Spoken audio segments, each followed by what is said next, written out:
안녕하세요. 자, 지금부터 농협 회계를 공부해 보도록 하겠습니다. 일단 농협 회계라고 하는 것은 농협에서 다루고 있는 회계에 대해서 이제 공부를 하는 건데, 저희는 분명히 알고 계셔야 되는 것은 회계 학문이 있습니다. 회계 학과가 있고, 그리고 회계학의 기초는 예전에 이제 소설책에 보시면은 베니스의 상인 해서 12세기, 13세기부터 시작되어 있는 학문입니다. 그렇기 때문에 이게 굉장히 많은 오랜 시간 동안 이게 논리적이고 체계적으로 성립이 되어 있는 거죠. 이제 우리나라 입장에서도 국제회계 기준을 따르고 있습니다. 국제회계 기준을 따르고 있다고 하는 것은 단지 BS 재무상태표를 들고 가서 일본에 가더라도 그쪽의 회계를 담당하고 있는 사람은 알 수가 있다는 거죠. 미국에 가더라도 알 수가 있고, 독일에 가더라도 알 수가 있다.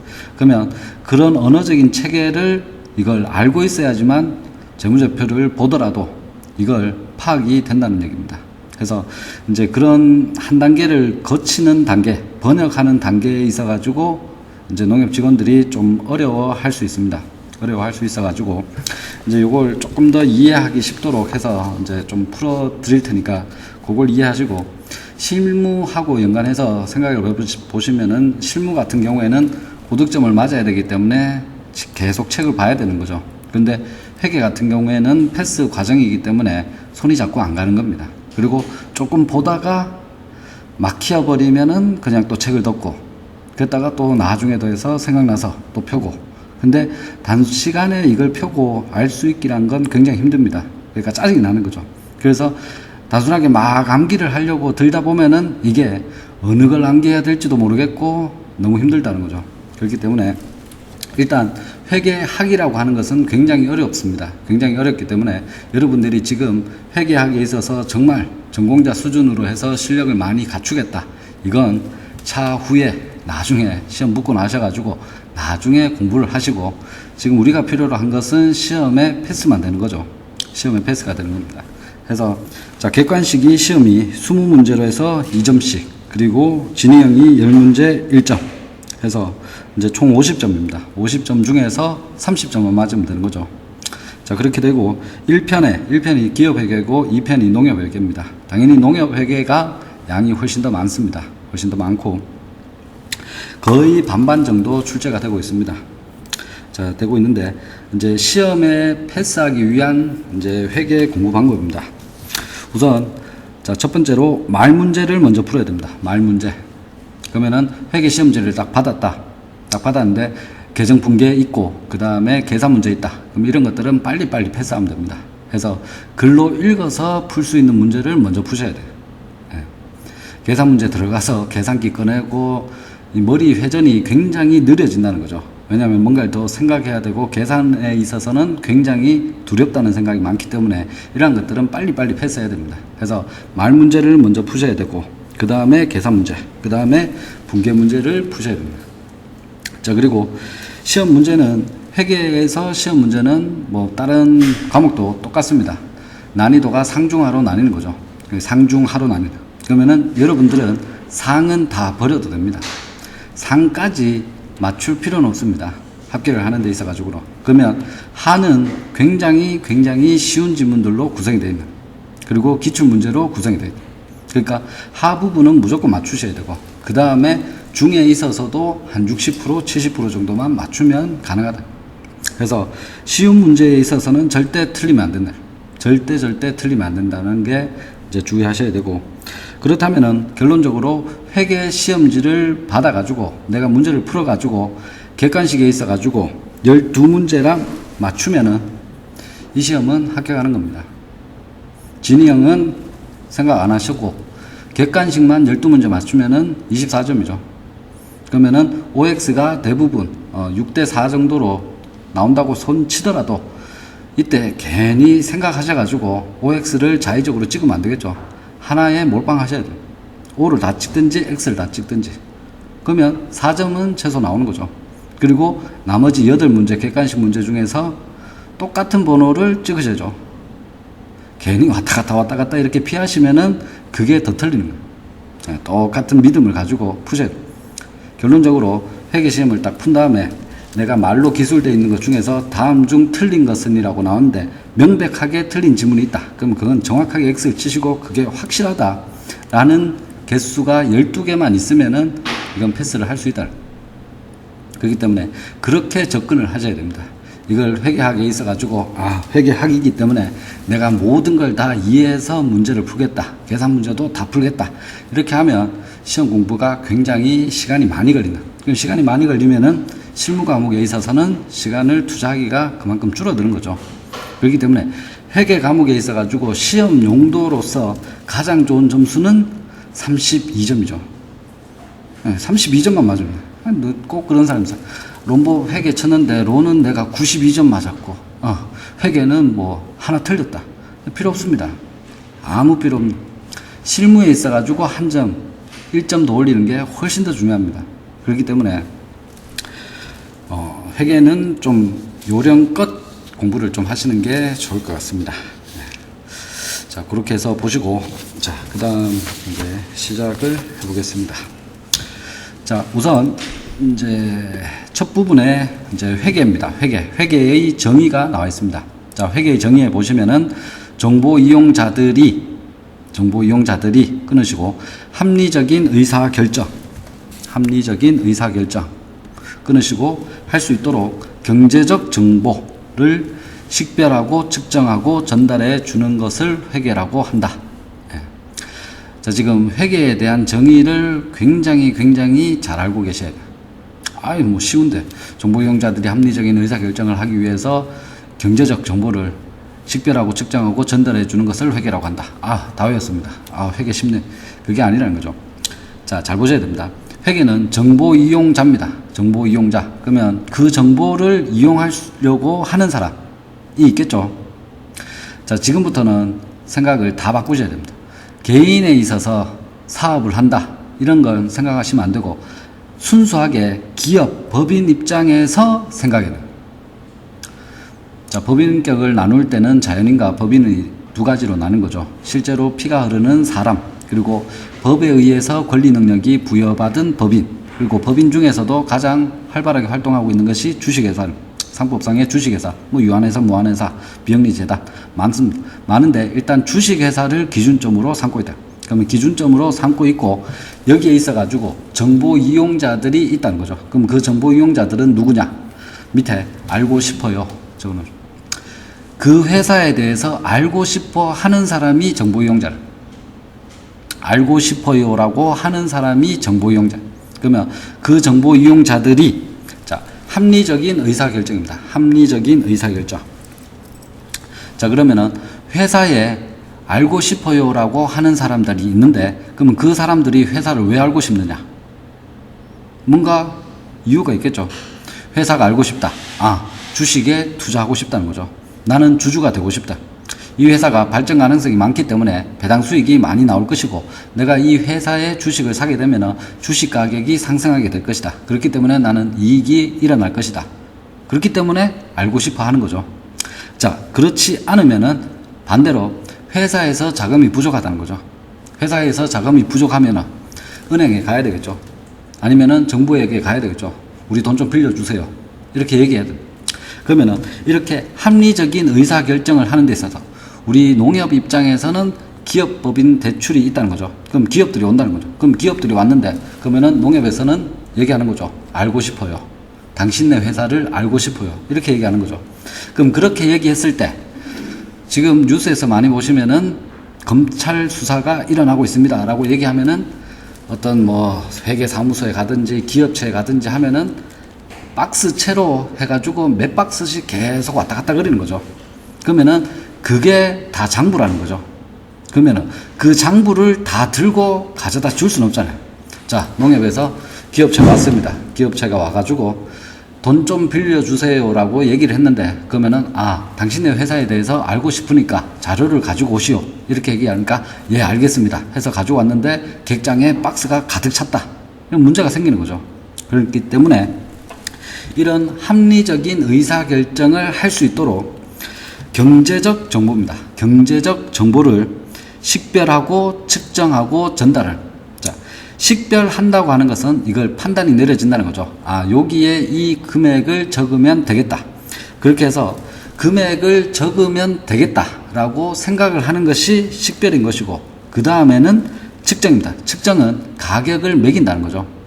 가격을 이제 매기겠다. 여기에 유동자산 평가 손실을 매겨야지라고 생각하는 게 인식하는 것이고, 그럼 이 금액을 얼마로 적을 것인가, 이게 측정이라는 거죠. 그러면은 여기에 이 금액을 적어야지 이렇게 하고 난 다음에 그 이후에 전달해 줘요. 그러면 전달을 할 때는 어떻게 하느냐, 서류를 다 들고 가느냐, 아니다는 거죠. 보고해야 되는 거죠. 보고해야 돼. 자, 농협에서 알고 싶어요라고 했으니까 우리 회사에 대해서 자, 알려주겠습니다, 보고해 드리겠습니다, 이렇게 해서 주는 것이 회계라는 거죠. 자, 지금 여기에서 굉장히 음미를 많이 하셔야 돼요. 음미를 공부를 하시면서 계속해서 내가 지금 회계를 왜 공부하고 있을까? 아, 그렇지.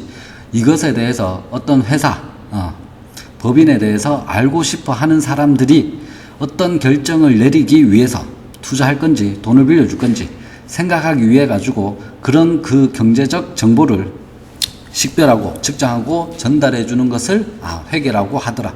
그렇기 때문에 내가 지금 유형자산을 공부하고 있다. 그럼 유형자산은 이걸 어떻게 처리해야 될 것인가, 이렇게 해서 연결을 시켜야 돼요.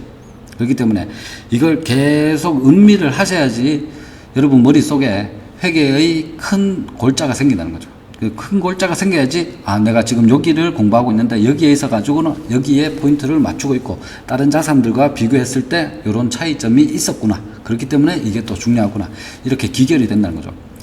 회계는 역사가 굉장히 오래됐습니다. 회계 학문이 굉장히 오래되었기 때문에 그만큼 굉장히 논리적입니다.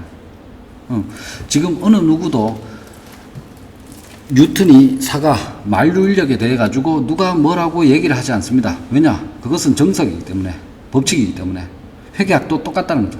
회계학은 어떤 자연 환경에 일어나는 그런 법칙들이 아니라 인간들이 그러니까 사람이 있었기 때문에 당연히 이런 학문을 만들어준 거.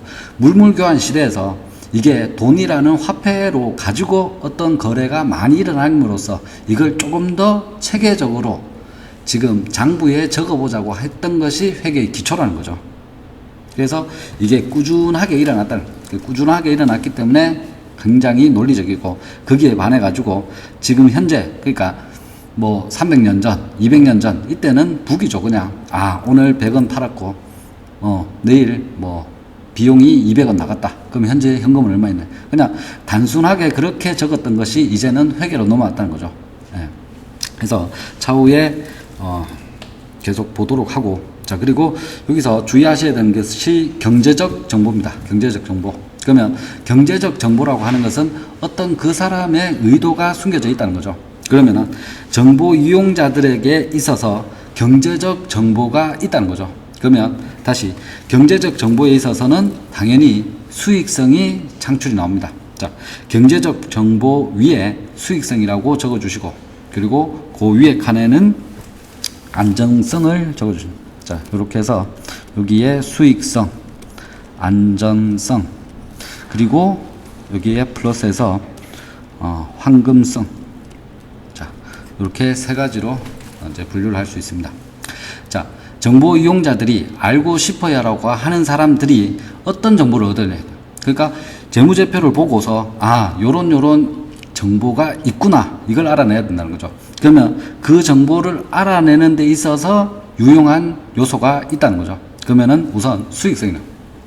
자, 여러분들이나 저나 모든 대한민국에 살고 있는 사람들은 돈 버는 것을 굉장히 좋아합니다. 그렇죠? 시대가 불안하기 때문에. 그러면 시대가 불안하기 때문에 많은 돈을 지금 벌 수 있을 때 벌어놓고 싶어 한다. 그러면 수익을 창출하기 위해서, 돈을 벌기 위해서는 두 가지가 항상 서로 상호보완적으로 움직이는 거죠.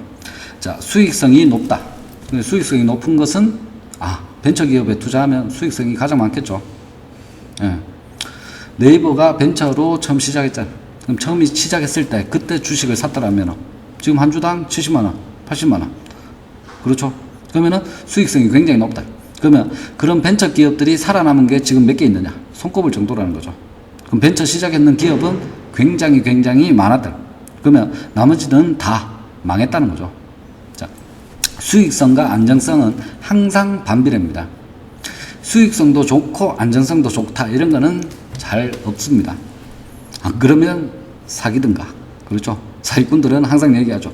수익성도 좋고 안전성도 좋다 이렇게 얘기하는. 그러면 그렇게 하면은 사기구나 그렇게 생각할 수밖에 없죠. 농협에 왜 예금을 하노? 그럼 농협에 지금 예금 금리가 뭐 1.5%, 1.7%. 그럼 물가 상승률이 만약에 3%가 됩니다. 이렇게 돼버리면 지금 1,000만 원 가지고 있더라도 1년 후에는 1,003만 원이 있어야지 똑같은 재화를 살 수가 있다는 거죠. 그럼 물가가 그만큼 3% 상승됐는데 이자율이 1.2%다. 이러면 마이너스잖아. 그럼 마이너스인데도 불구하고 왜 농협에 가지고 오느냐? 안전하기 때문에 가지고 온다는 거죠. 수익성과 안전성은 반비례입니다. 그리고 황금성입니다. 황금성은 현금화가 될 수 있는 성질을 황금성이라. 다른 말로 회계에서는 유동성이라고 해요. 그러면 유동성, 현금화가 얼마만큼 빨리 될 수 있느냐. 이 세 가지 정보를 누구들이? 정보 이용자들이 알고 싶어 한다는 거예요.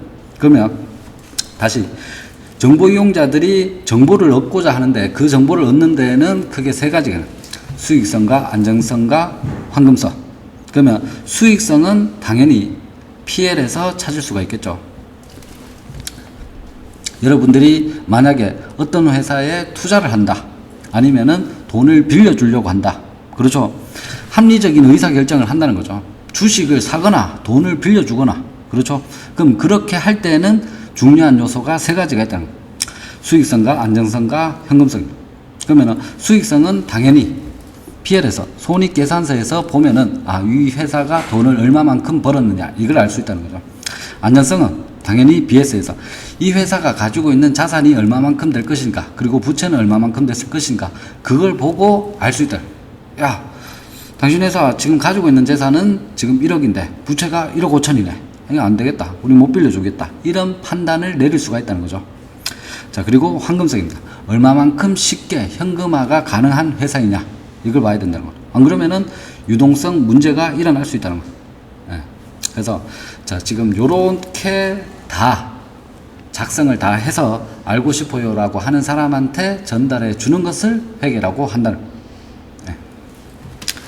자, 그리고 이제 밑에 보시면은 자, 기업이 처음 설립이 되는 거죠. 그래서 이제 조금 위에 회계에 대한 정의에 대해 가지고 도식화를 해놨는 겁니다. 그래서 기업이 설립을 하면은 이제 기업이 처음 설립했다.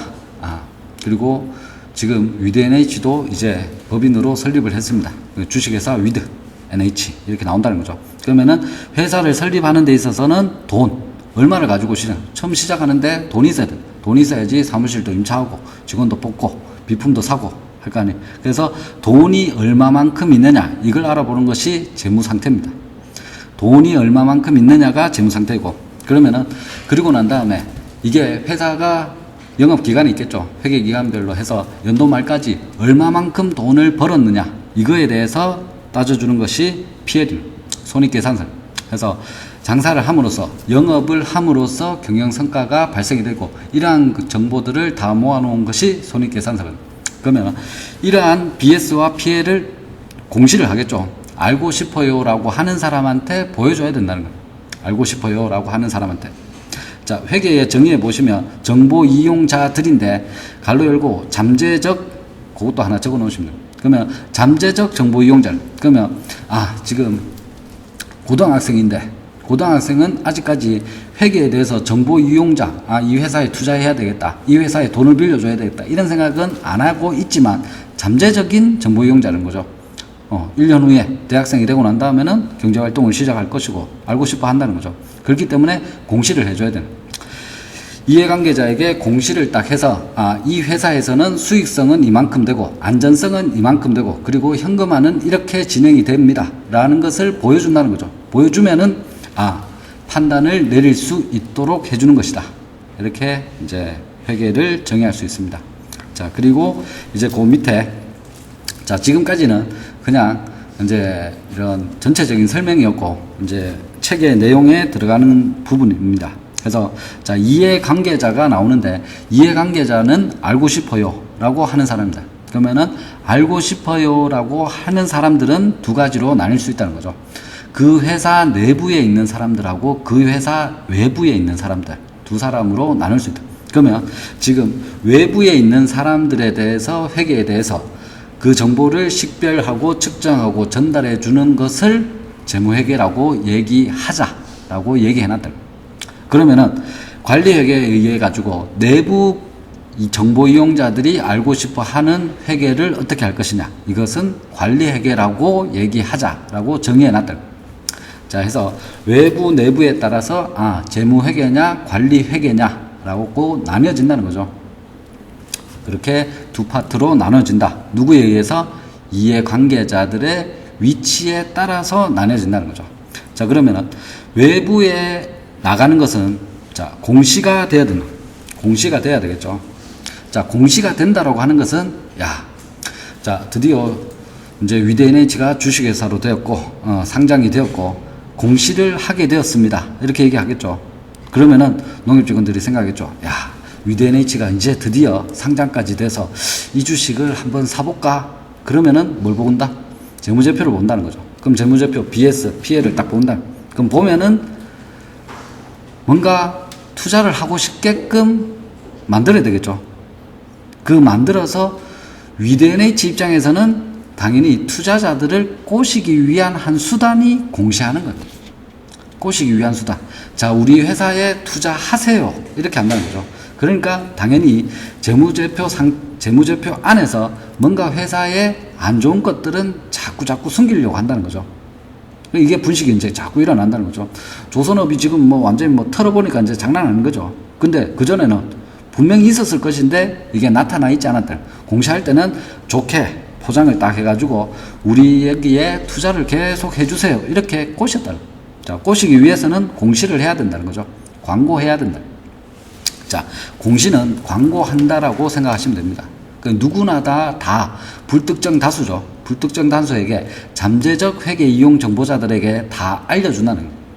자, 그리고 두 번째로 재무회계는 약속에 의해서 적혀집니다. 왜냐하면 국제회계 기준에 따라서 외국인들도 우리나라에 투자를 이제 많이 하잖아요. 그럼 많이 하면 자, 우리나라에서 쓰는 우리 한국에서만 쓰는 전통적인 회계 기법이 있다. 우리도 개성상인이 있어가지고 우리도 베니스만큼 오래되었다. 그래서 우리는 우리 기준을 따르겠다. 이렇게 하면 안 된다는 거죠.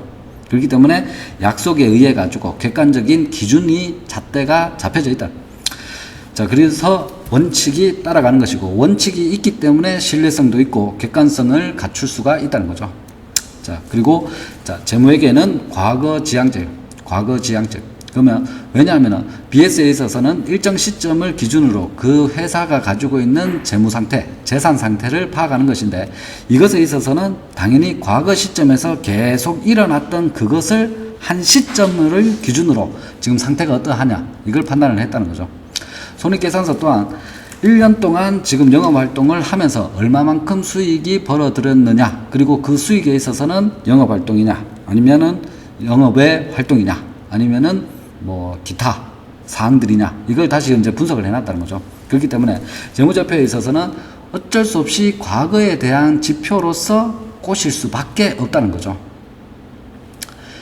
자, 재무회계는 꼬신다고 했는 투자자들에게 우리 회사에 투자해 주세요라고 꼬시는 거죠. 그럼 꼬시는데 자, 미래 시점까지 반영을 한 회계를 처리하자 이렇게 하면 자, 우리 조선업은 지금은 망해가고 있지만 재무상태표에 보시다시피 손익계산서에 보시다시피 우리가 5년 후에는 전 세계의 모든 배들을 다 수주할 수 있는 것이 금액에 계상되어 있습니다. 이렇게 해버리면 이거는 사기라는 거죠.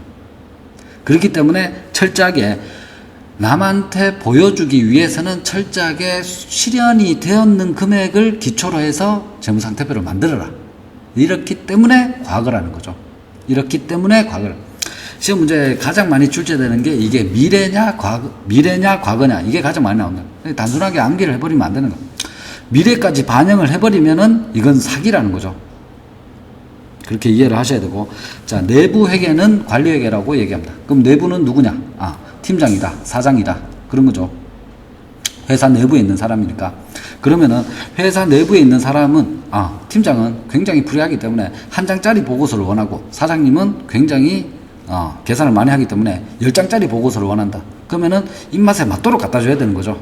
뭔가 일을 많이 했는 것처럼 보이기 위해서 여러 장을 가지고 왔는데 야, 나는 이거 다 볼 시간 없고 한 장짜리만 원한다. 이렇게 얘기하면은 한 장짜리로 보고서를 만들어 가야 되는 거예요. 왜냐? 내부 사람이니까. 상관없다는 거죠. 자, 그래서 원칙도 없고 형식도 없다는 거죠. 형식도 없다.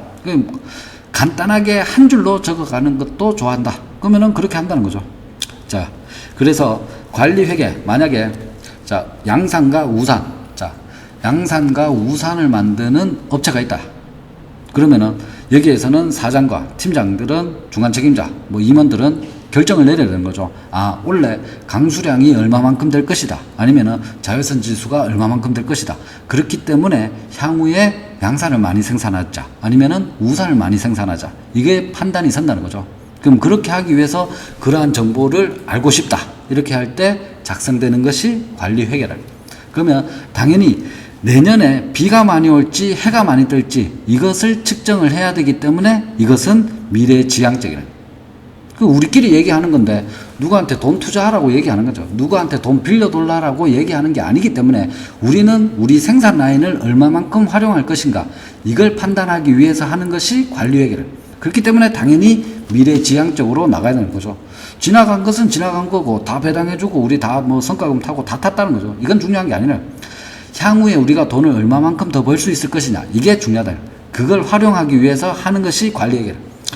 일장의 앞부분에 있어서는 회계 원리가 나오고 뒷파트가 관리회계라. 그럼 관리회계는 당연히 1인당 농협 직원들이 얼마만큼 생산성이 있느냐, 우리가 가지고 있는 자산에 대해서 얼마만큼 수익을 창출하느냐, 이 지표들을 가지고 서로 비교하는 게 관리회계라는 거죠. 그러면 전체 농협에 있어가지고 직원당 1인당 생산량에 있어가지고 따져보니까 우리가 좀 떨어진다, 우리가 좀 더 노력해야 되겠다, 이 나오는 거죠. 전국 농협을 비교했는데 우리가 판관비가 너무나 많이 쓰고 있다, 유동성 비율이 너무 낮다. 이게 판단이 설 수 있다는 거죠. 그렇게 해서 비교를 하는 것이 관리회계라. 그럼 그것에 대해서 법칙이 있느냐? 법칙이 없다는 거죠. 공시를 하지 않기 때문에. 자, 지금까지 이렇게 설명한 부분들을 생각을 하시면서 연결을 시켜야 됩니다. 그렇게 해야지 이게 당연히 암기를 안 해도 되는 것이지, 안 그러면 계속 암기를 하셔야 돼요. 회계가 굉장히 양이 많다는 거예요. 그렇기 때문에 이해를 하시고, 자, 그 다음에 그 밑에, 자, 2015년, 2016년, 2017년 이렇게 됐을 때 이제 부르는 기간을 부르는 명칭입니다. 그래서 자, 올해를 단기라고 얘기하고 작년도를 정기라고 얘기합니다. 정기, 단기, 차기. 자, 요것은 이제 용어입니다. 용어. 그래서 요렇게 부른다. 그리고 단기에 있어서도 1월 1일을 기초자본, 기초자산, 기초부채 이렇게 얘기하는 것이고 12월 31일자를 기말이라고 해요. 그러니까 초냐 말이냐 이제 용어이기 때문에 알고 계셔야 됩니다. 자, 그렇게 해서 자, 회계의 구분, 이제 정보 이용자에 따라서 알고 싶어요라고 하는 사람에 따라서 재무회계, 관리회계, 세무회계. 이제 세무회계는 이제 회계학을 공부하는 데 있어서 재무회계, 관리회계, 원가회계, 그리고 세무회계 뭐 이렇게 해서 이제 구분을 할 수 있습니다. 그래서 지금 우리는 재무회계와 관리회계 이 두 가지를 구분하는 걸 알고 계셔야 되고 시험 문제에 출제가 된다는 거죠. 출제가 되는데 이제 앞쪽에서 다 설명을 해드렸다. 재무회계는 바깥에 있는 사람들이 알고 싶어요. 즉 회사 입장에서는 꼬셔야 되는 거죠. 우리 회사에 투자할 수 있도록, 우리 회사에 돈을 빌려줄 수 있도록 꼬셔야 돼요. 그러면은 누구나 다 알고 있는 인정된 객관적인 기준에 따라서 거기 틀에 맞게끔 우리 회사에 대한 정보를 다 입력을 해놔야 되는 거죠. 그리고 여기에 있어서는 당연히 과거 것만 반영이 돼 있어야 되는 거죠. 미래 걸 반영해가지고 우리는 돈을 굉장히 많이 벌 것입니다. 우리의 경쟁 상대는 뭐 구글입니다. 뭐 이렇게 해가지고 그쪽은 안 된다는 거죠. 사기치는 것밖에 안 된다. 그렇기 때문에 제한을 걸어 놓은 것이고, 관리에게는 우리 사장님이 지금 양산을 생산하고 싶은지 아니면 우산을 생산하고 싶은지 이거에 대해서 판단이 내려져야 된다는 거죠. 그래서 이건 당연히 미래지향적이고, 보고서는 양식은 필요 없다, 아무것도 필요 없다는 거죠. 네. 그 취향에 맞게끔 필요한 정보들로만 가지고 와서 하는 것이다. 네. 그래서 뭐 대부분 요 문제는 1번 문제에 딱 나오는 거죠. 그러면 굉장히 기분이 좋은 거죠. 그래서 딱 풀고 스타트를 시작하는 수 있는 거죠. 자, 그리고 그 다음으로는 복식회계와 단식회계를 비교합니다. 자, 복식회계라고 하는 것은 복식, 탁구 복식 있죠. 그럼 복식은 쌍으로 가는 거죠. 쌍쌍이. 단식, 탁구 혼자서 하는 거죠. 그러면 단식회계는 단순하게 이렇다. 그래서 오늘 위드NH에서 책이 한 권 팔렸다. 그러면은 책 팔아서 돈이 10만원 들어왔다. 그리고 내일 되니까 A4 용지 2만원 샀다. 그러면은 플러스 마이너스 그 하나의 사건에 대해서 한 가지 내용만 쭉 적는 것이 단식회계. 복식회계라고 하는 것은 복기가 되는 거죠. 복기, 쌍으로 기록한다는 거죠. 자, 그러면 이제 향후에 배웁니다. 분계 작업을 배우는데 분계를 하는 데 있어서 분계는 이제 쪼가린다는 거죠. 나눈다는 거. 그러면 하나의 사건에 대해 가지고 나눈다는 거죠. 만약에 현금을 가지고 종이컵을 샀다. 그러면은 현금이 나갔고 종이컵이 들어왔다. 이걸 쌍으로 해서 나타낸다는 거죠. 그래서 이게 복기다. 그래서 지금은 다 전 세계 모두 다 복기를 쓰고 있습니다. 그만큼 오래됐는 거죠. 그래서 복기가 체계적이고 좋은 것이다. 그러면 반대로 단식은 나쁜 거다. 이렇게 생각을 하셔야 돼요. 자, 단식에게 보시면 일정한 원칙 없이 단기입한다. 현금 수지입니다. 현금 수지. 현금 수지라고 하는 것은 현금이 들어오고 현금이 나간다. 그거까지만 반영을 시켜준 가계부라는 거죠. 용돈 기입장 이런 것들이 현금 수지. 주의하셔야 되는 게 현금 수지입니다. 현금 수지라고 하면 뭔가 그럴듯해 보이는 단어를. 그래서 이게 복식 회계에 있어서 현금 수지를 잘 나타내 준다. 이렇게 하면은 농협 직원들이 이제 또 헷갈리는 거죠. 아, 그럴듯한데 이렇게 해서 틀릴 수 있다. 주의하셔야 됩니다. 현금 수지가 갔을 때 구분을 하셔야 되고, 그리고 시산표에 의한 자기검증 방법이 없다. 안 된다는 거죠. 혼자 다 적었기 때문에. 그러면은 내가 만약에 자녀한테 용돈을 한 달에 5만 원 줬다. 그래가지고 애 보고 야, 용돈 기입장 적어라 해서 쭉 적었다. 그럼 어느 시점에 딱 와가지고 야, 주머니에 있는 돈 꺼내봐. 그러면 15,000원이 나오는데 장부에는 10,000원밖에 없다. 그럼 이거 어디 썼냐? 그러면은 지금이 뭐 15일이다. 그럼 1일부터 해서 15일까지 어디 썼는 걸 계속 살펴내야 되는 거죠. 까먹었다. 모르겠다. 그러면 뭐 찾을 수가 없죠. 그런 단점이 있다는 거죠. 그리고 손익법에 의한 손익계산이 할 수 없다. 그리고 이제 재무상태표, 파이낸셜 포지션입니다. 재무상태표 작성도 주로 재고조사에 의한다. 그러니까 실질 재고조사에 의해서 간다. 그래서 안 좋다. 이렇게 생각하시고, 복식회계는 과학적이다. 비교대조가 가능하다. 이렇게 해서 일정한 법칙 하에 대차복 기입을 하고 총계정 원장이 있고 시산표 작성과 자기검증이 가능하고 수시로 FP와 PL의 작성이 가능하다. 그래서 재무상태표와 손익계산서 작성이 언제든지 가능하다. 그래서 뭐 지금 여기에서는 단순하게 문제가 굉장히 쉽게 나오는 거죠. 다음 중 복식회계의 특징이 아는 것은, 이렇게 해서 골라내는 거예요. 이거는 상중 하중에서 하에 해당하는 거. 그럼 이건 당연히 쉽게 정확하게 푸셔야 되는 거예요. 자, 그 다음에 복계산입니다. 복계산. 자, 복계산은 이제 앞쪽에서 얘기했는 복식회계, 여기에 복자하고 똑같은데, 자, 복계산은 계산을 2번 할 수 있다는 거죠. 계산을 2번 하는데, 그걸 손익을 따져주는 데 있어가지고 2번 계산할 수 있다는 얘기예요. 그래서 손익계산에 있어서 재산법과 손익법을 병행하는 것이다. 자, 그러면은 지금 이제 밑에 부분에 나오는 손익법부터 먼저 보겠습니다. 손익법.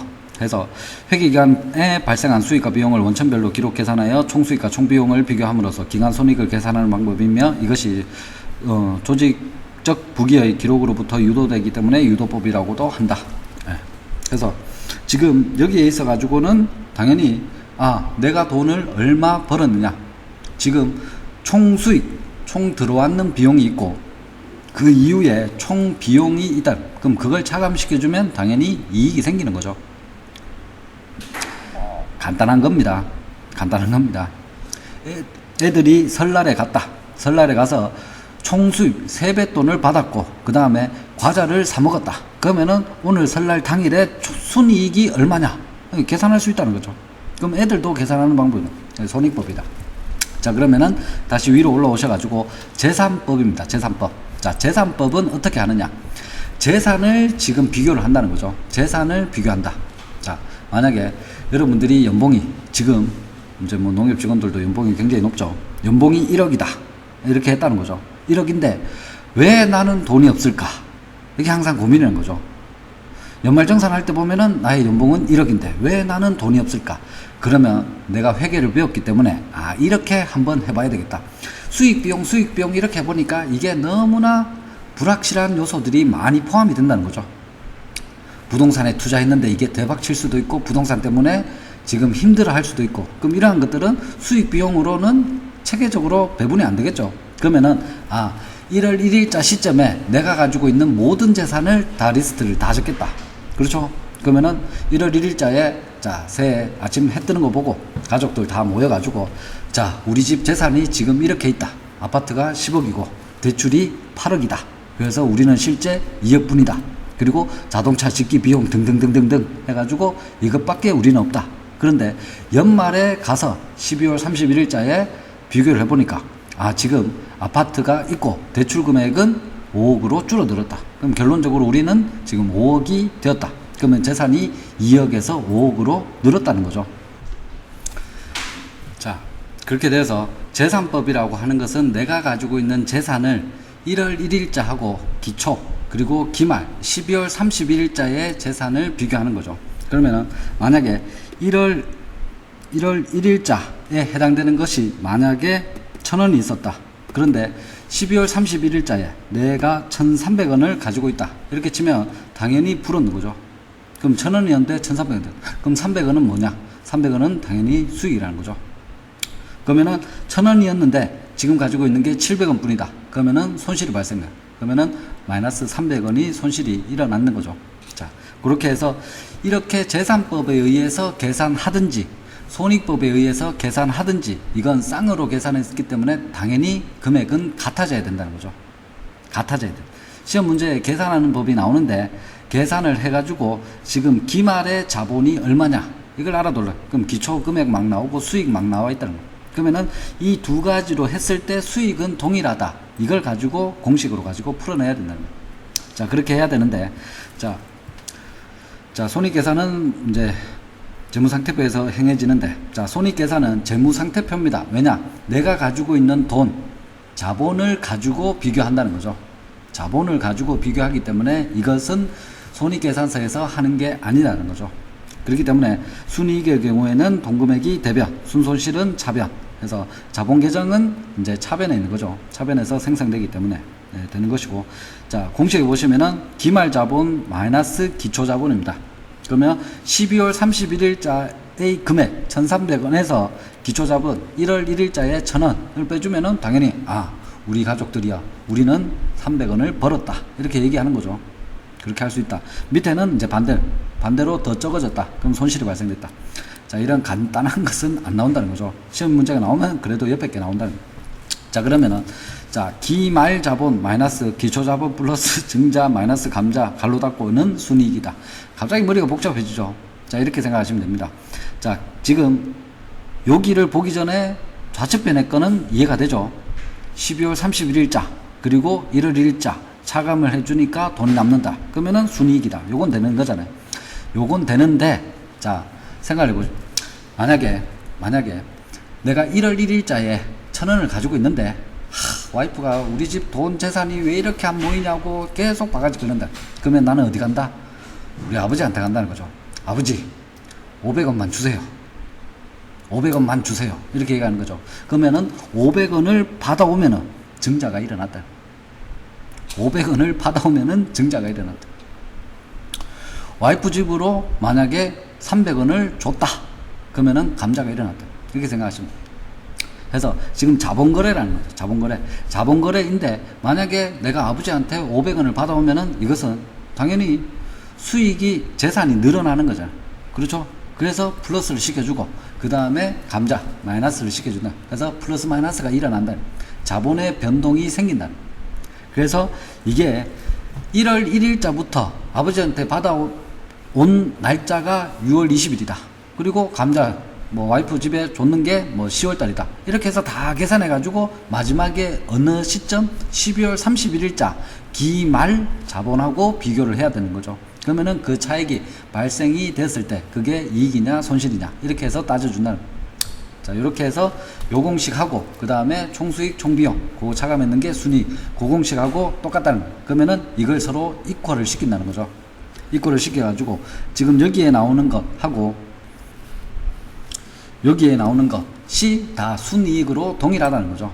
복계산이기 때문에 동일하다. 그렇기 때문에 총수익, 총비용 주고, 기초 주고, 그 다음에 증자, 감자 주고, 난 다음에 기말 자본은 얼마일까요? 이렇게 물어보면은 당연히 계산이 다 돼야 되는 거죠.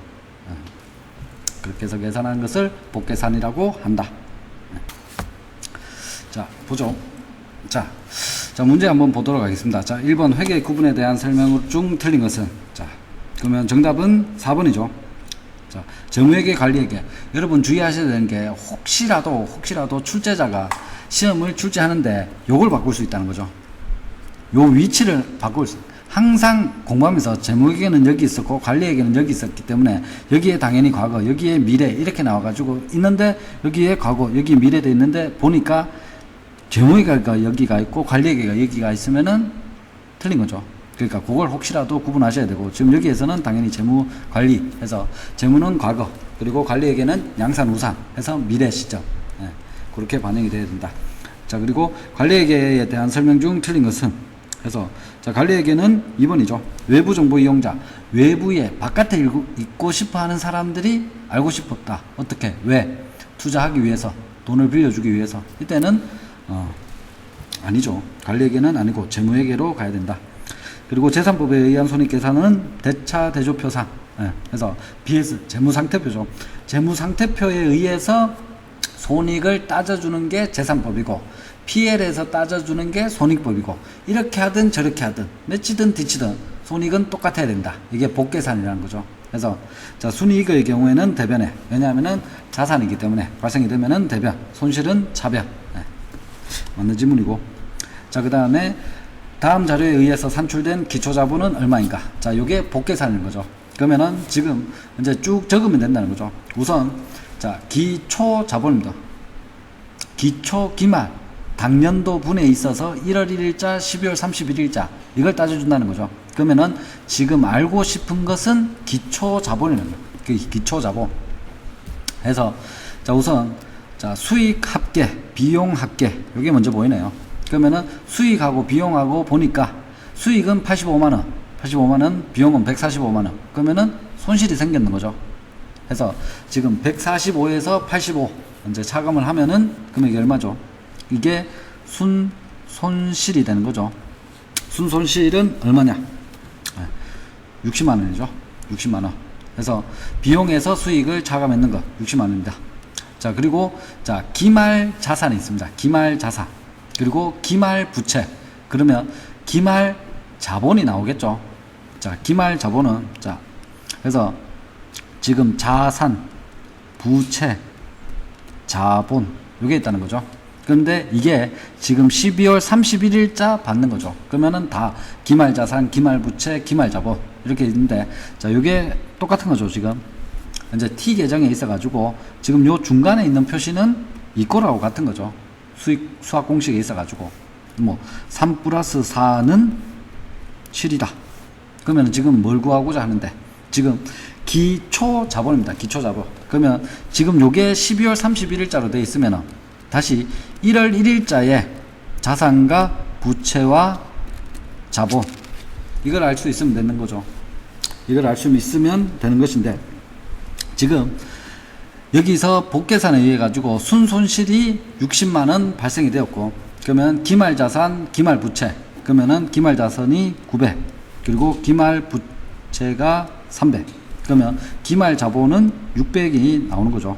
600이 기말자본은 600 그러면 자, 우리 집에 있는 재산이 얼마만큼 늘었느냐 1월 1일자에 얼마만큼 있었는데 지금 12월 31일자에 해보니까 지금 우리 집 재산이 600이라는 거죠.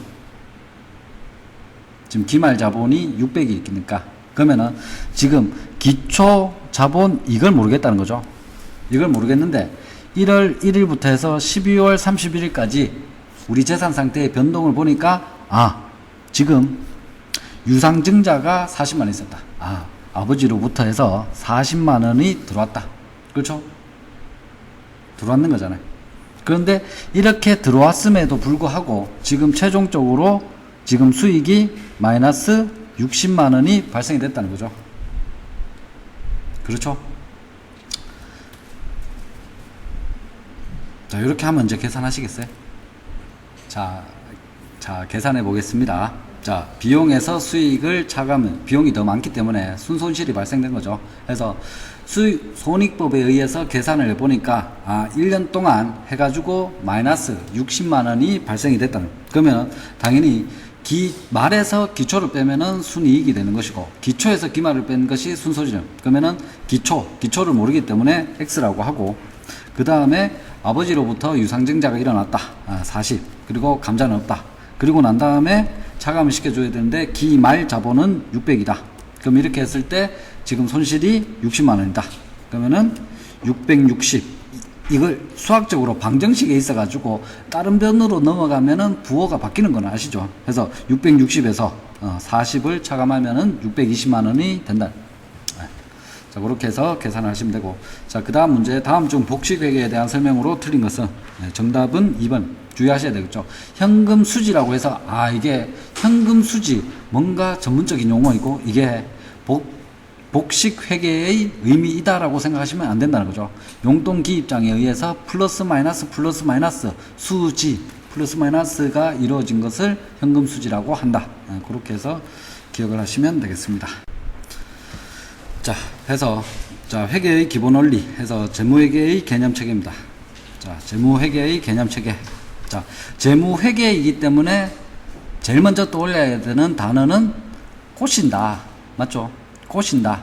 어떻게? 공시해서 꼬신다. 어떻게? 투자를 하거나 돈을 빌리거나 이렇게 하고 싶다는 거죠. 그럼 그렇게 하기 위해서 이제 여기에 있어서 재무보고의 목적, 그리고 질적 특성, 기본 요소, 이러한 속성들이 들어가 있어야 돼요. 왜냐? 그렇게 하는 데 있어 가지고 이 금액이 측정이 되어 있는 것이 믿을 수 있느냐 마느냐, 그리고 이게 시간적으로 적합하냐 안 하냐, 이런 것들이 문제가 될 수 있다는 거죠.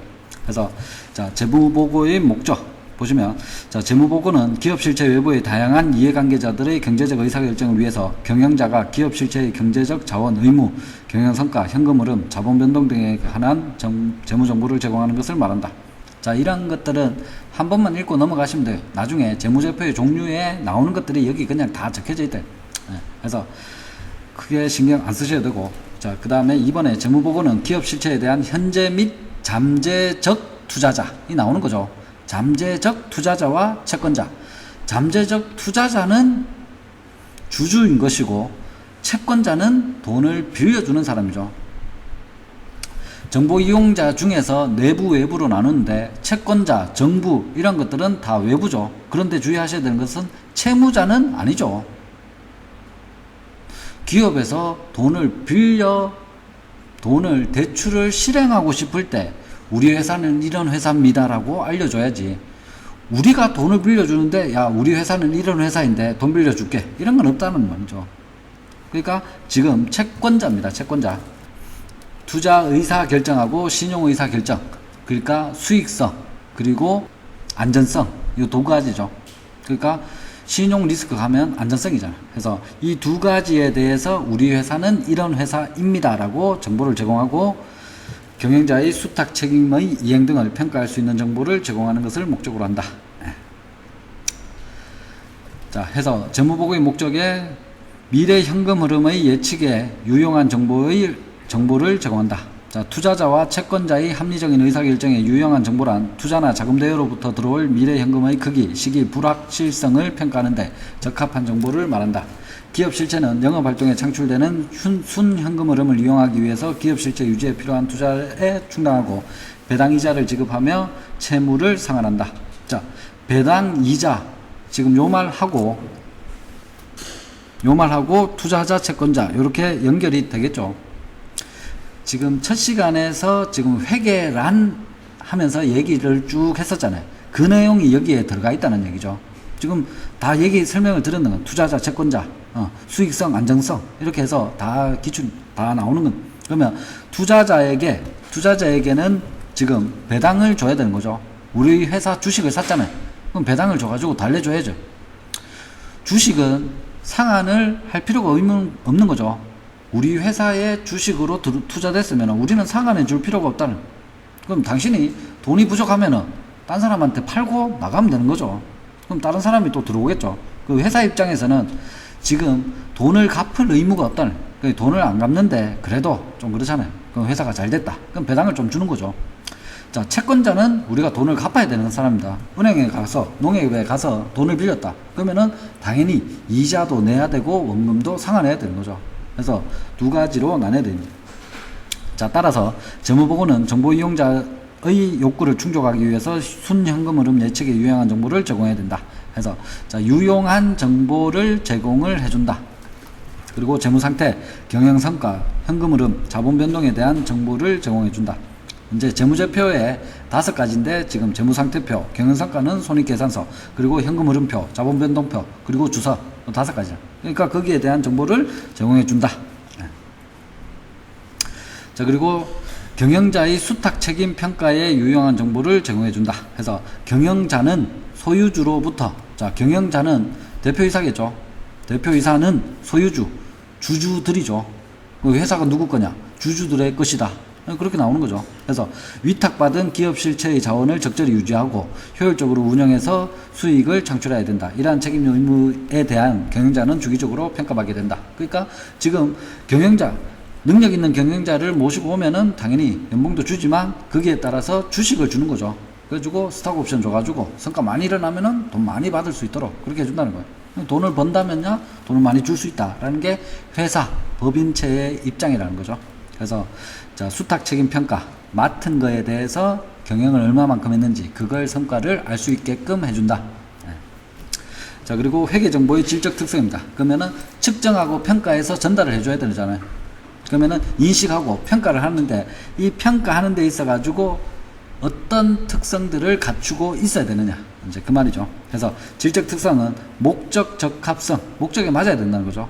그리고 신뢰성, 믿을 수 있어야 된다. 그리고 비교 가능성. 그래서 이것하고 서로 비교했을 때 아, 이런 좋은 점이 있구나, 이렇게 되어야지만 알고 싶어요 라고 하는 사람들이, 외부 이용자들이 투자를 하든지 아니면 돈을 빌려주든지 하는 결정을 할 수 있다는 거죠. 자, 그래서 지금 여기에 질적 특성은 이건 뭐 회계에서 회계라고도 칠 수 없는 내용입니다. 그냥 이거 당연히 읽어보면 그냥 말이 그냥 맞는 겁니다. 맞는 건데 농협시험에는 우선적으로 말로 기술되는 문제가 회계 문제에 훨씬 더 많습니다. 다른 기타 회계 학문에 대한 문제는 숫자가 훨씬 더 문제가 많습니다. 당연히 국제적으로 사용되는 기호들과 숫자로 다 표시를 했는 거고 그걸 번역을 해서 해독할 수 있느냐, 이걸 묻는 건데 농협시험은 좀 특이하죠. 출제자들도 회계학 박사가 아니라는 거죠. 그렇기 때문에 뭔가 모르겠다는 거죠. 그렇기 때문에 이런 문제들을 출제하고 싶은 욕구가 굉장히 많다는 거죠. 그러면은 자, 질적 특성에는 목적 적합성과 신뢰성과 비교 가능성이 있다. 이렇게 되면은 맞는 질문. 다음 중 질적 특성이 아닌 것은 1번 목적 적합성, 신뢰성, 비교 가능성, 그리고 중립성, 이렇게 나온다는 거죠. 그러면은 4번이 틀렸고. 자, 그리고 자, 목적 적합성 안에도 예측 가치와 피드백 가치, 적시성, 이게 들어가야 된다. 신뢰성은 충실성, 중립성, 검증 가능성. 자, 목적 적합성이라고 하는 것은 그 목적, 투자할 건지 빌릴 건지 이걸 하는 데 있어 가지고 판단을 내려야 되는 거죠. 판단을 내리는 데 있어서는 시간 갭이 발생돼요. 자, 목적 적합성 안에는 시간 갭이라고 죠. 타임라인. 이게 중요하다는 거죠. 타임라인입니다. 그래서 예측가치, 얼마만큼의 미래에 창출할 것인가, 그리고 피드백, 다시 되돌아갔을 때, 그러니까 지금 단기, 차기, 전기 이렇게 있으면 시점을 기준으로 했을 때 지금 예측을, 미래 시점을 예측해 보는 거하고 피드백, 소급해 가지고 적용했는 거하고 그 다음에 그 시점, 암기를 하시려고 하지 말고 목적 적합성, 시간차 해서 지금 현재 시점, 적시성, 그리고 피드백, 과거, 예측, 미래, 이렇게 해서 이 세 가지를 하나를 묶으시면 됩니다. 안 그러면 이것도 막 암기를 하셔야 됩니다. 자, 신뢰성은 믿을 수 있다는 거죠. 공정하다는 거죠. 그렇기 때문에 충실성, 중립성, 가능성, 검증. 자, 이게 신뢰성입니다. 믿을 수 있다. 그렇기 때문에 신뢰성을 갖기 위해서는 예측 가치와 피드백 가치가 있어야 된다. 이렇게 나오면은 틀렸구나, 골라내셔야 된다. 지금 여기에 해당되는 것들을 구별을 하셔야 됩니다. 출제위원들이 굉장히 문제를 출제하고 싶어 하는 내용이라는 거죠. 그럼 이런 거는 뭐 그냥 쉽게 맞출 수 있어야 돼요. 자, 그리고 비교 가능성은 목적 적합성과 신뢰성을 갖춘 정보일 때 유용하다. 자, 해서 자, 질적 특성의 의의 해서 자, 주요 질적 특성으로 목적 적합성, 신뢰성이 있다 해서 비교 가능성은 목적 적합성이나 신뢰성만큼 중요한 질적 특성은 아니지만 목적 적합성과 신뢰성을 갖춘 정보가 기업 실체 간의 비교가 가능하거나 기관별 비교가 가능할 때는 당연히 정보로서의 효용 가치가 생기게 된다는 거죠. 두 가지를 갖추고 난 다음에 시간차도 맞아야 되고 믿을 수도 있을 경우에 비교 가능성이 더 이루어질 수 있다.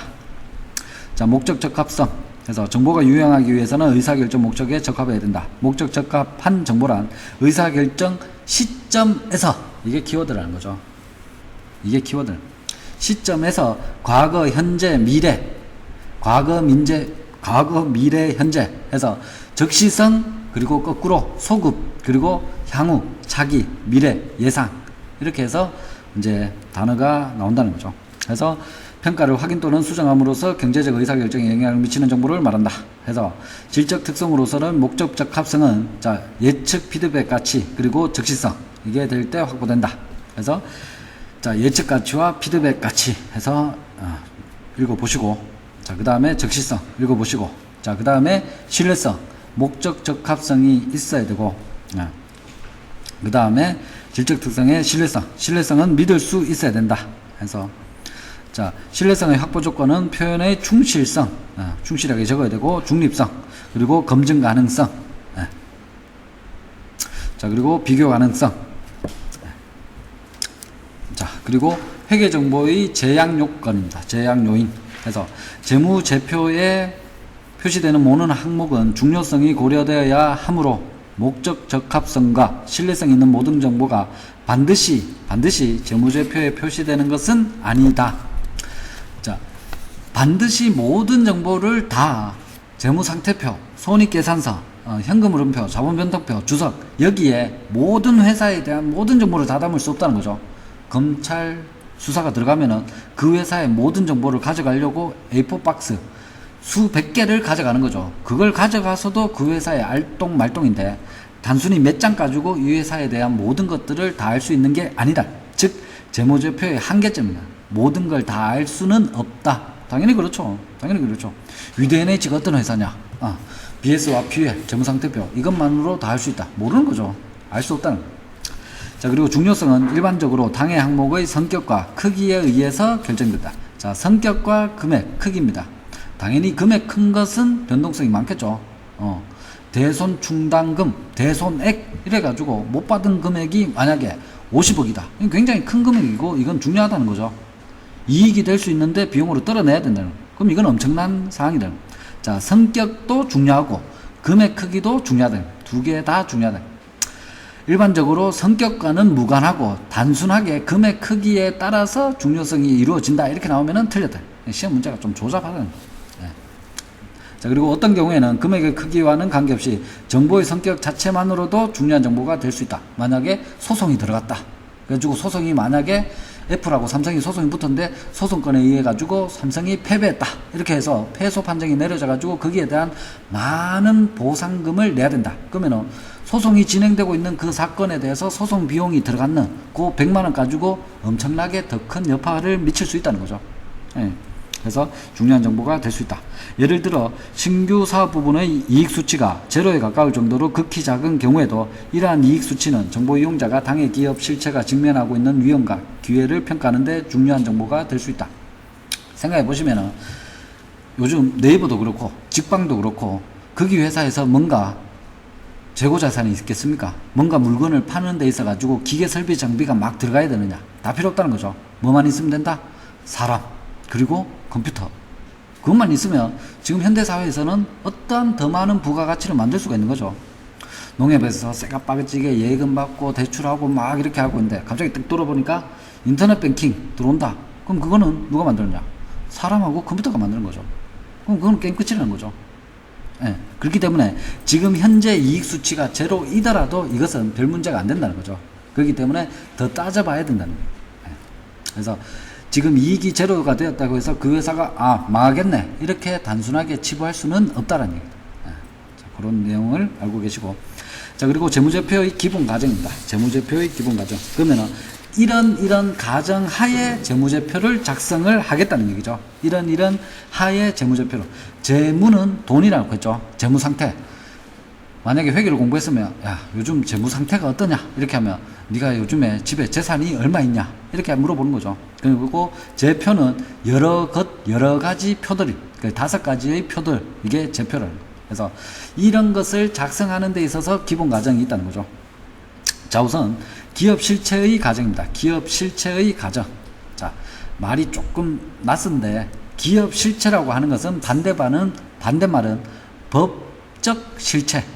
법적 실체하고 기업 실체하고 다르다. 이게 반대말이에요. 자, 이건희 회장이 삼성전자의 주식을 한 3% 가지고 있죠. 3% 가지고 있는데 삼성그룹 전체를 다 장악할 수 있다는 거죠. 그러면은 이건희 회장은 아들한테 하여튼 이것은 기업 실체를 따져봐야 된다는 거죠. 왜냐? 삼성그룹은 각각의 법인들로 다 나눠져 있다는 거죠. 그러면 에버랜드 따로, 삼성코닝 따로, 삼성전자 따로, 다 따로죠. 그럼 따로의 법인격이 있더라도 재무제표를 작성할 때는 이게 다 한 군데로 지배가 가능하다. 그러면 그걸 연결을 시켜가지고 다 따져봐야 된다는 거죠. 그렇게 해서 요즘 뉴스에 나오잖아. 그룹사에서 어떤 회사의 비용을 이쪽으로 토스해주면서 비용을 많이 측정해가지고 또 비자금 만들고 막 이렇게 한다는 거죠. 그렇기 때문에 재무제표를 작성할 때는 서로 연결되는 것들끼리는 같이 묶어가지고 이걸 같이 해서 내놔야 된다는 거죠. 그렇게 해야지만 투자자들이 투자를 할 때는 이 기업은 여기에 모회사고 여기에 모회사에 또 여기에서 대여금 빌려갖고 이걸 따져보면서 이거 한 군데 회사에서 망하면은 줄줄이 망하겠구나 이걸 알고 있어야지 투자를 하죠. 돈을 빌려줄 건지 주식을 사든지 한다는 거죠. 그러면은 꼬시는데 그거 다 없이 자 우리 삼성코닝 여기만 보시면은 이렇게 수익을 많이 내고 있습니다. 여기에 투자해 주세요. 알고 보니까 여기에서는 에버랜드에 돈을 엄청나게 빌리는 게 또 있다는 거죠. 그럼 이것까지 다 파악이 될 수 있도록 해놔야 된다. 그게 기업 실체의 가정이라는 거예요. 자, 기업 실체의 가정이란 기업을 소유주와는 독립적으로 존재하는 회계 단위로 간주하고 이 회계 단위의 관점에서 경제활동에 대한 재무정보를 측정 보고하는 것이다. 기업 밑에 기업 실체 개념은 법적 실체와 구별되는 개념이다. 예를 들어서 지배 종속 관계에 있는 회사들의 경우에는 지배회사와 종속회사는 단일의 법적 실체는 아니지만 단일의 경제적 실체를 형성하여 하나의 회계 단위로서 연결 재무제표의 작성 대상이 된다. 이때 지배회사와 모든 종속회사는 연결 재무제표의 기업 실체가 된다. 이렇게 해서 알려줘야지만 회계의 목적, 맨 첫 시간에 첫 번째 문장을 음미하셔야 되는 거죠. 알고 싶어요 라고 하는 사람한테 적정한 정보를 제시해서 투자를 하게 할 것인지 말게 하실 것인지 결정을 내릴 수 있도록 전달을 해주는 문서들을 재무제표라고 얘기할 수 있다는 거죠. 그래서 이게 기본 과정으로 깔려 있어야 됩니다. 기업 실체의 가정이 도입된 근본적인 이유는 소유주가 투자의 결정의 결과로서 소유주가 주주입니다.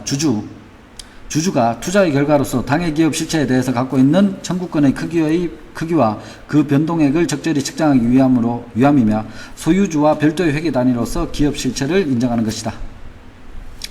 재무상태표에 표시된 자본은 소유주와는 분리되어 있으나 소유주가 회계 기간 말 현재 당해 기업 실체의 자원에 대해서 갖고 있는 청구권의 크기를 회계상 측정한 것이다. 이 금액은 자본의 경제적 가치를 파악하는 데 유용한 정보가 되고 동시에 시장의 잠재적 투자자, 알고 싶어하는 사람한테도 유용한 정보가 된다. 그렇기 때문에 이것은 서로 기업 실체 전체를 보고 알려줘야 된다는 거죠. 그렇게 해서 공시를 해줘야 된다. 자, 그리고 계속기업의 가정입니다. 계속기업의 가정은 우리 12월 31일까지만 회사하고 그 다음에는 안 하겠습니다. 그만둡니다. 이런 게 없다는 거죠. 계속해서 가겠다. 이 가정이 깔려 있다는 거죠. 계속기업의 가정이란 기업 실체는 그 목적과 의무를 이행하기에 충분한 정도로 장기간 존속한다고 한다. 그래서 청산하거나 축소시킬 의도가 없을 뿐만 아니라 청산이 요구되는 상황도 없다고 가정한다. 그래서 청산은 이제 빚잔치를 하는 거죠. 기업체가 망하는 이유는 당연히 지금 수익보다 비용이 훨씬 많아가지고 이것이 자본을 잠식하게 되면은 회사가 결론적으로 망하는 거죠. 내가 가지고 있는 순재산에 보다 부채가 더 많으면은 못 갖게 되는 거잖아요. 그러면은 망한다. 그러면은 청산 절차를 거치는 거죠. 나한테 채권자들 다 오세요. 내가 가지고 있는 건 100원입니다. 청산을 해야 될 금액이 500원이다. 그러면은 나눠서 가지고 가시고 끝납니다. 이런 가정을, 청산의 가정을 하지 않겠다는 거예요. 그러나 기업 실체의 중요한 경영활동이 축소되거나 기업 실체를 청산시킬 의도와 상황이 존재하여서 계속 기업을 가정하기 어려운 경우에는 계속 기업을 가정한 회계 처리 방법과는 다른 방법이 적용되고, 이때 적용한 방법은 적절히 공시되어야 한다. 알려줘야 된다는 거죠. 왜냐? 투자할 거기 때문에. 이거 회사 만약에 망하는데 아무런 계속 기업의 가정에 의해 가지고 우리는 청산 절차를 밟고 있음에도 불구하고 그냥 계속 하는 것처럼 공시했습니다. 이거는 사기라는 거죠. 알려줘야 됩니다. 이런 문장들은 이제 이해가 돼야 되는 거. 어떤 문장에 의해서? 회계의 정의에 의해서 이해가 돼야 되는 거죠. 이걸 굳이 뭔가를 더 음미할 필요는 없다는 거죠. 자, 그리고 기간별 보고의 과정입니다. 정기, 단기, 차기 나눴다는 거죠. 그러면 기간별로 잘라놨다는 겁니다. 기간별 보고의 과정이란 기업 실체의 존속 기간을 일정 기간으로 분할하여 각 기간별로 재무제표를 작성하는 것을 말한다. 기업 실체의 이해관계자는 알고 싶어요라고 하는 사람들은 지속적으로 의사결정을 해야 되기 때문에. 왜냐? 주식을 팔아야 되나? 주식을 다시 사야 되냐? 아니면 대출을 더 해달라고 하는데 대출을 더 해줘야 되느냐? 아니면 대출을 상환을 받아야 되느냐? 이러한 결정을 해야 되는 거죠. 함으로 적시성 있는 정보가 필요하게 된다. 기업 실체의 존속 기간을 일정한 회계기간 단위로 구분하고 각 회계기간에 대한 재무제표를 작성해서 기간별로 재무상태, 경영성과, 현금 흐름, 자본 변동을 보고한다. 그리고 기업 실체의 회계기간을 정함에 있어서 회계기간의 장단기에 따라 발생할 수 있는 정보의 목적 적합성과 신뢰성의 상충관계를 고려하여야 한다.